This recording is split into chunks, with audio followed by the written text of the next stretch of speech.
meningkatnya jumlah penduduk di Indonesia. Oleh karena itu, kebutuhan akan air bersih juga meningkat. Kesediaan air bersih pun di Indonesia semakin kritis.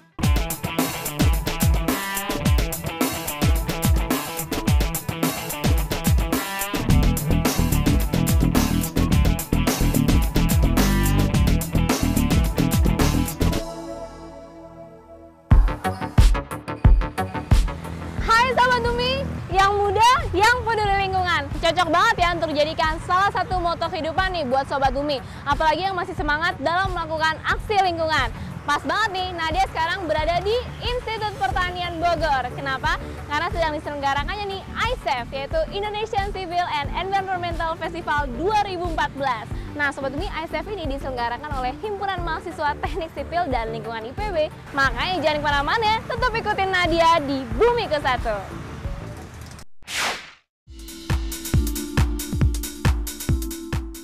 Sobat Bumi, pembangunan di Indonesia telah memberikan tantangan tersendiri, terlebih pembangunan yang baik bagi lingkungan alam maupun lingkungan sosial. Peningkatan kualitas tersebut seharusnya diperoleh dengan tetap menjaga atau mempertahankan lingkungan sehingga dapat memiliki daya dukung yang optimal dan berkelanjutan. Namun saat ini, banyak pembangunan yang hanya mementingkan konsep dari keindahan strukturnya tanpa memperhatikan lingkungan. Untuk itu diperlukan program pembangunan hijau berkelanjutan yang berprinsip untuk memenuhi kebutuhan generasi masa depan dengan konsep saving land, saving material, dan saving energi. Proses pembangunan yang berlangsung sejauh ini tidak hanya menyebabkan ketimpangan antar wilayah, tapi mengakibatkan semakin timpangnya pembangunan desa kota. Untuk membangun hubungan yang saling menguntungkan antara desa dan kota, maka konsep Eco Village bisa menjadi solusi. Untuk menggaungkan kembali pembangunan hijau yang berkelanjutan, Sobat Bumi kita dari Himpunan Mahasiswa Teknik Sipil dan Lingkungan Institut Pertanian Bogor mengadakan kegiatan Indonesian Civil and Environmental Festival atau ICEF 2014. Pastinya banyak ide yang muncul dari acara ini, yang nantinya untuk mendukung pembangunan Indonesia ke arah yang lebih baik. Apa saja ya kegiatan Sobat Bumi kita ini? Kita segera simak saja yuk Sobat Bumi.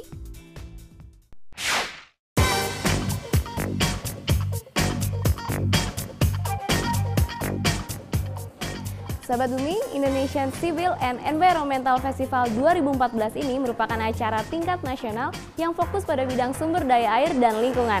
Dan tahun 2014 ini merupakan tahun keempat Sobat Bumi diselenggarakannya ICEF.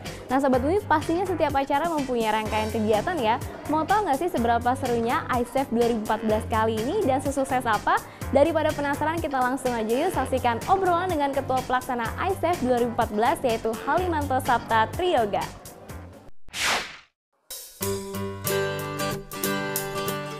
ICEF tahun ini kita mencoba terobosan baru dengan tujuan mensinergiskan antara elemen pemerintah dengan akademisi dari kalangan pelajar SMA dan mahasiswa, sehingga ide-ide yang bisa disumbangkan menjadi aplikatif dan kemudahan pekerjaannya nanti dapat digambarkan karena kita mendatangkan teknisi dan juga konseptor dari kalangan pelajar. Untuk masalah krisis sumber daya air khususnya, kita mencoba mengadakan event dan acara yang intinya adalah untuk mencari solusi sumber daya air. Kita pada acara ini mengarahkan mahasiswa dan peserta seminar di mana kita harus memiliki keinginan untuk manajemen.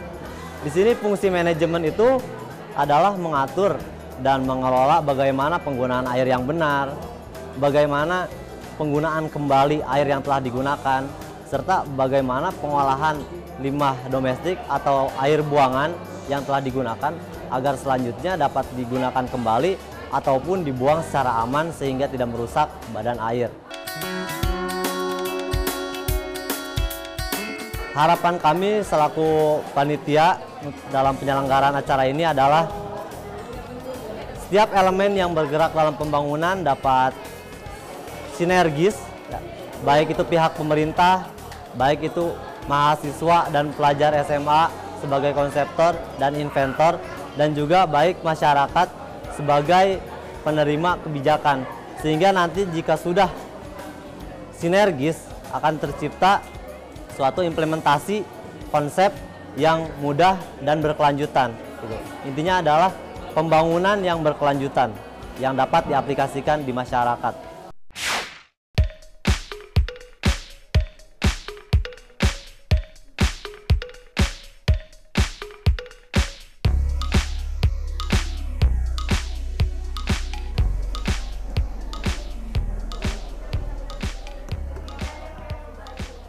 Sobat Bumi, sekarang Nade berada di lokasi tempat diletakkannya seluruh hasil karya dari Sobat Bumi kita di ISEF 2014 kali ini. Di sini ada 3 booth Sobat Bumi. Tempat Nade berdiri adalah merupakan booth inovasi bahan bangunan. Dan di sana ada lomba karya tulis ilmiah, dan di sebelahnya ini adalah booth desain Eco Village. Nah, Sobat Bumi mau tahu nggak sih serunya mereka seperti apa dalam membuat seluruh hasil karya ini, dan apa sih ide mereka dalam membuat seluruh hasil karya ini? Penasaran? Saksikan yuk obrolannya.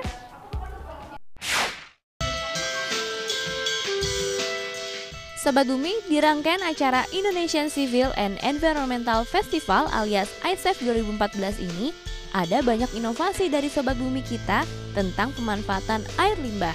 Pastinya karena tahun ini ISEF mengusung tema tentang air. Oke deh, kita mulai saja ya dari kategori SMA dan sederajat. Di sini ada Sobat Bumi kita, Rufiatit Darojatul dari SMA Negeri 1 Malang yang membuat instalasi pengolahan air limbah menggunakan limbah batang pisang. Kita langsung saja yuk tanya-tanya proyek mereka ini. Alat penjernihan air ini kami menggunakan limbah batang pisang. Dan mengapa kami menggunakan limbah batang pisang tersebut? Itu kami melihat dari kesenjangan lingkungan yang selama ini terjadi, di mana tanaman pisang banyak terdapat di lingkungan kami, tetapi selama ini yang dimanfaatkan hanya buahnya saja. Nah, dan dari kesenjangan itu kami kemudian meneliti bagian-bagian lain dari tanaman pisang tersebut, di mana kami menemukan salah satu manfaat dari batang pisang tersebut yang kemudian kami olah yang dapat menjadi alat penjernih air ini. Nah, kemudian selain dari limbah batang pisang itu sendiri, alat yang kami buat tersusun dari bahan-bahan spons, kapas, pasir, dan batu. Nah, batu yang kami gunakan ini terdiri dari 2 jenis, yaitu batu besar dan batu kecil.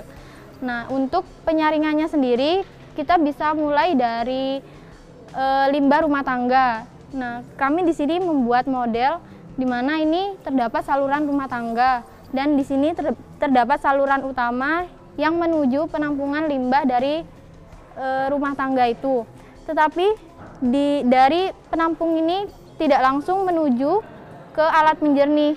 Mengapa? Karena di sini akan dilakukan pengendapan zat-zat yang terdapat pada limbah tersebut, agar dalam proses penyaringan alat tidak bekerja terlalu berat.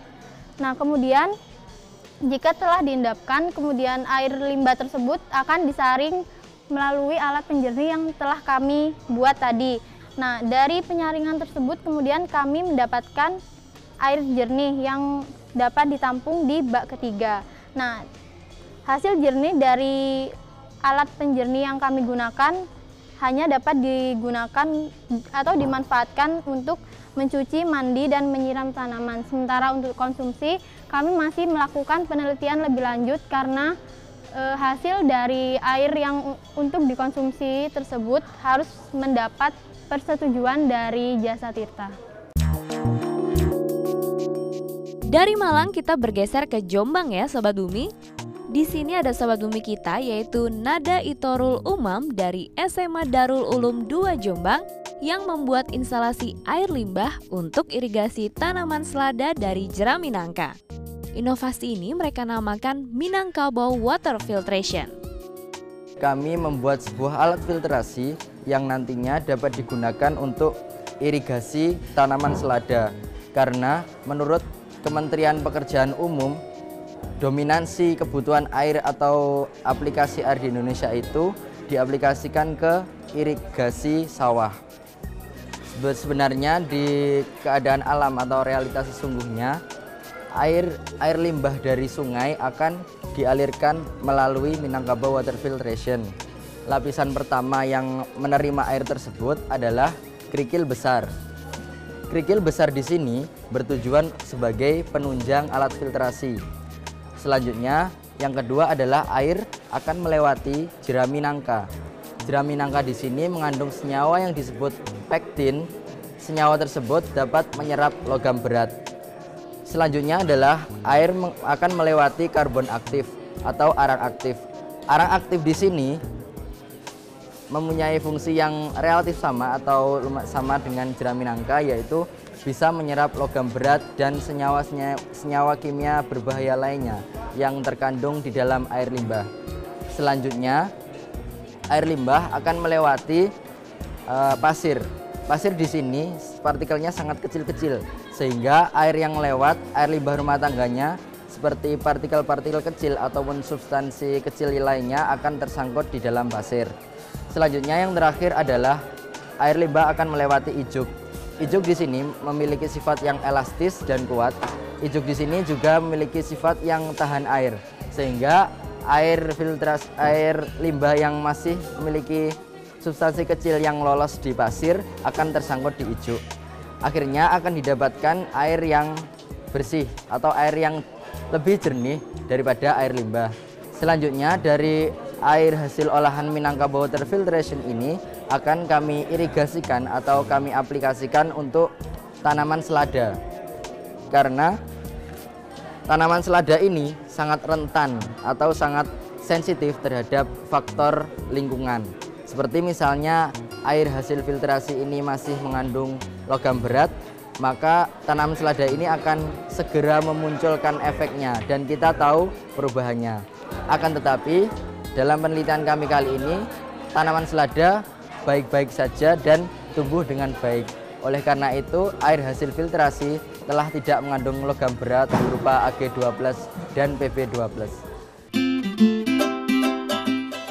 Masih dari Jawa Timur, ada Sobat Bumi kita dari Pacitan yang membuat instalasi pengolahan air limbah rumah tangga dengan menggunakan media tanaman kangkung dan eceng gondok, yaitu Happy Zulfira dari SMKN 2 Pacitan yang membuat Aqua Nature Plus, sebuah replikasi filter alam sebagai pengolahan air limbah yang ramah lingkungan.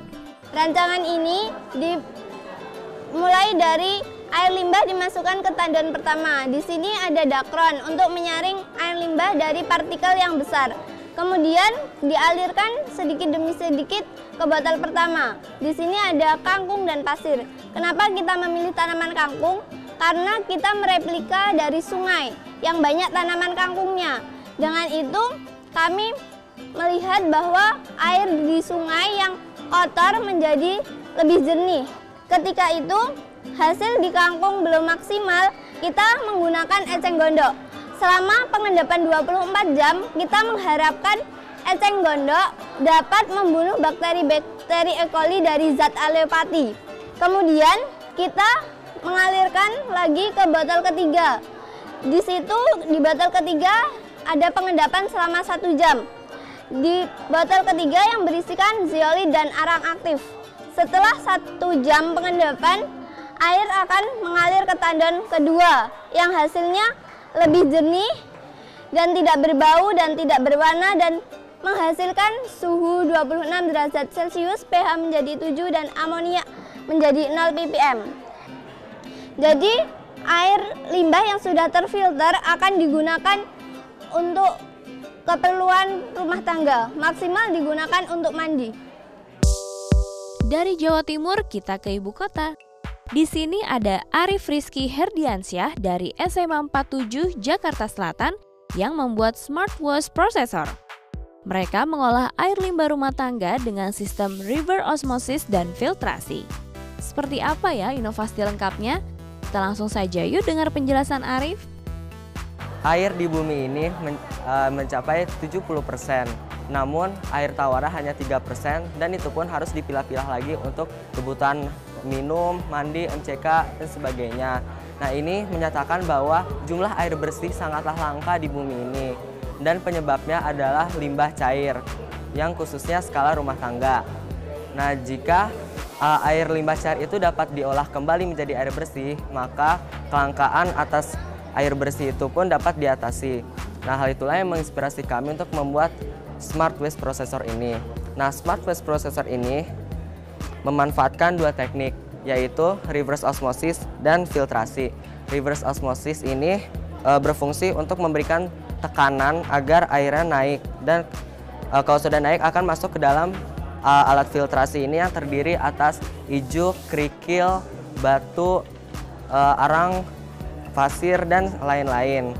Nah, setelah itu akan dipompa, maka air hasil penyulingan pun akan keluar.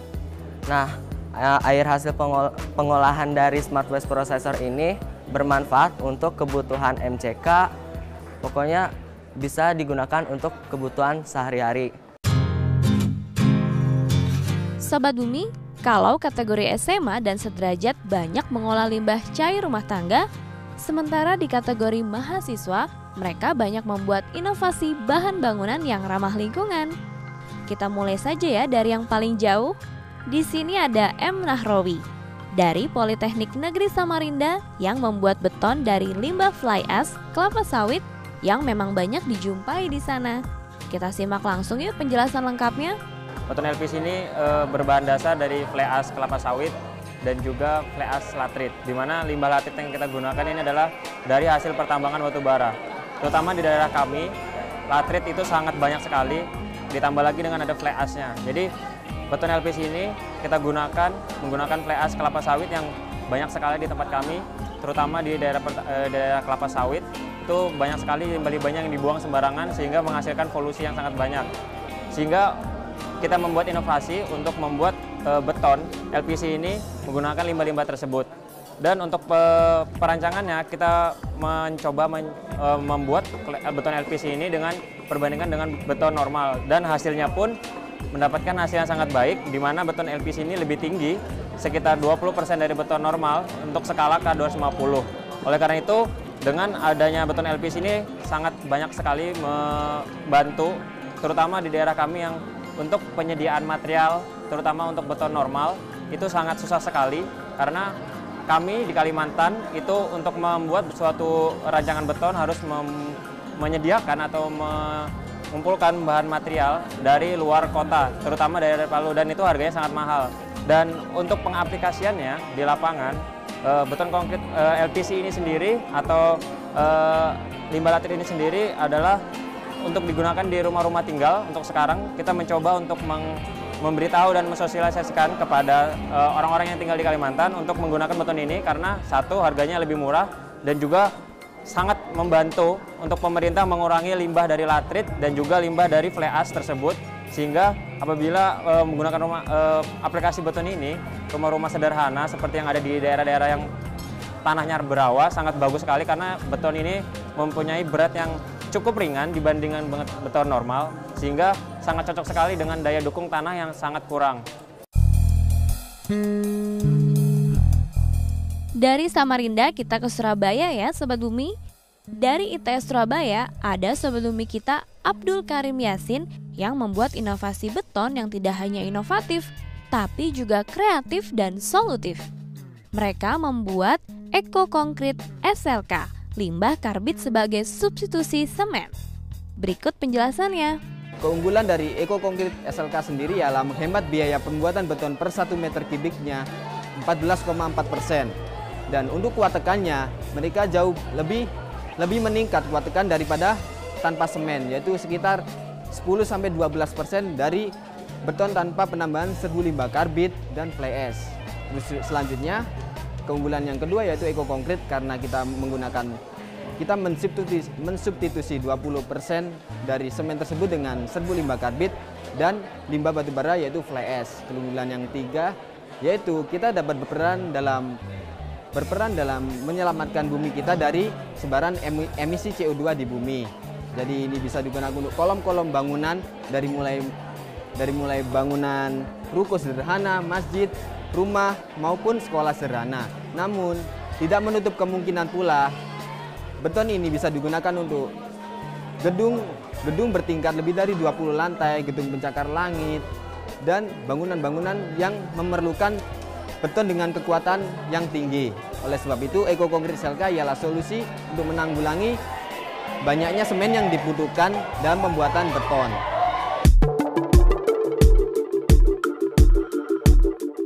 Dan yang terakhir ada Sobat Bumi dari Ibu Kota. Di sini ada Ahmad Waris Maulana dari Universitas Gunadarma yang membuat beton dari pemanfaatan baterai bekas yang merupakan limbah B3, bahan berbahaya dan beracun. Kenapa kita memilih baterai bekas untuk dimanfaatkan sebagai bahan campuran beton? Alasannya adalah karena di masyarakat kita banyak menemukan bahwasanya baterai bekas itu belum ada penanggulangannya. Dan kalau misalkan dibiarkan saja dalam jangka waktu yang lama, limbah baterai bekas ini termasuk ke dalam limbah yang B3, yakni bahan beracun dan berbahaya. Jika dalam waktu yang lama dibiarkan saja, itu tentu sangat berbahaya sekali, baik itu bagi lingkungan maupun bagi kehidupan manusia.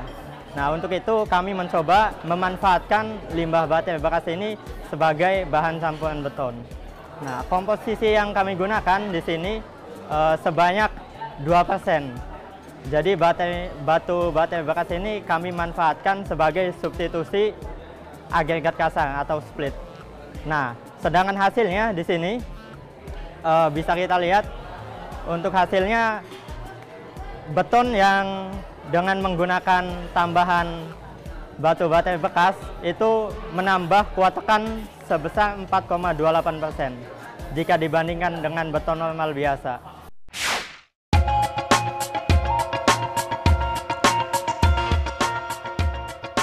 Sobat Bumi, udah lengkap semua ya rangkaian acara di event ISEF kali ini. Sekarang kita jadi paham apa pentingnya sebuah pembangunan yang berkelanjutan, di mana pembangunan ini bukan hanya mengejar pertumbuhan ekonomi dengan mengorbankan lingkungan, namun sebuah pembangunan berkelanjutan dalam jangka panjang tanpa menghabiskan modal alam.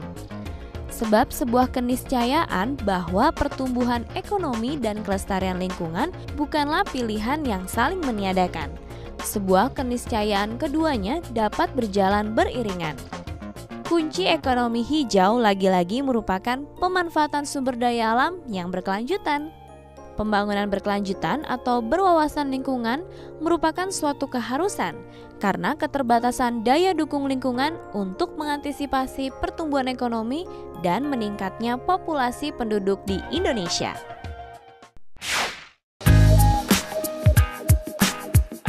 Sobat Bumi, dengan adanya Indonesian Civil and Environmental Festival 2014 kali ini pastinya menambahkan informasi juga ya buat Sobat Bumi, bagaimana sih pembangunan eco-village dan penataan infrastruktur serta pengelolaan sumber daya air bersih. Apalagi nih dari informasi yang Nada dapat dari ilmuwan nih di Indonesia, tahun 2025 ini kita akan mengalami kelangkaan air bersih Sobat Bumi. Makanya mulai sekarang ayo dong mulai concern terhadap pembangunan eco-village. Pastinya yang mudah, yang peduli lingkungan. Oke Sobat Bumi? Nah, buat Sobat Bumi semua yang belum follow Twitter Bumiku1, langsung aja follow di @bumiku1.id.tv. Jangan lupa ya, komennya pastinya masih seputar lingkungan. Nah, dan saksikan terus episode lainnya yang gak kalah seru dan gak kalah menariknya pastinya hanya di @id.tv setiap minggu jam 5 sore. Kalau gitu, Nada pamit dulu. Bumiku1, lestarikan selalu. Dadah!